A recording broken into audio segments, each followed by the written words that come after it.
औज़ु बिल्लाहि मिनश्शैतानिर्रजीम बिस्मिल्लाहिर्रहमानिर्रहीम। एक दफ़ा महाराजा रंजीत सिंह ने किसी मरासी पर खुश होकर रुपए और पैसों के साथ उसे एक हाथी भी बख्श दिया। महाराजा ने तो बड़ी फ्याजी दिखाई, मगर मरासी बहुत घबराया कि उसे रोज़ाना चारा कहाँ से खिलाऊंगा और खिदमत के लिए नौकर कहाँ से लाऊंगा।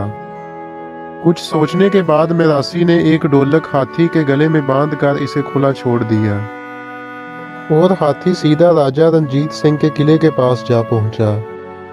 लोगों ने जो ये नया तमाशा देखा कि हाथी शान से कान हिलाता है और ढोलक खुद ब खुद बजने लगती है, तो इसके इर्द गिर्द भीड़ लग गई। थोड़ी देर में ये शोर सुनकर महाराजे ने भी खिड़की से सर निकाला और हाथी को पहचानते ही मरासी को बुलाकर पूछा, तुमने ये क्या तमाशा बना रखा है? मरासी ने अर्ज की, महाराज आप जानते हैं हम गरीब अपना पेट तो पाल नहीं सकते, भला हाथी का पेट कहाँ से भरेंगे, इसलिए जो हुनर खुद जानते थे वही इसे बता दिया है।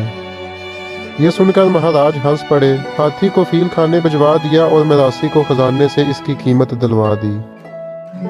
वीडियो को लाइक कीजिए, अपने दोस्तों के साथ शेयर कीजिए और मज़ीद इस तरह की वीडियोस देखने के लिए हमारे चैनल को सब्सक्राइब करें।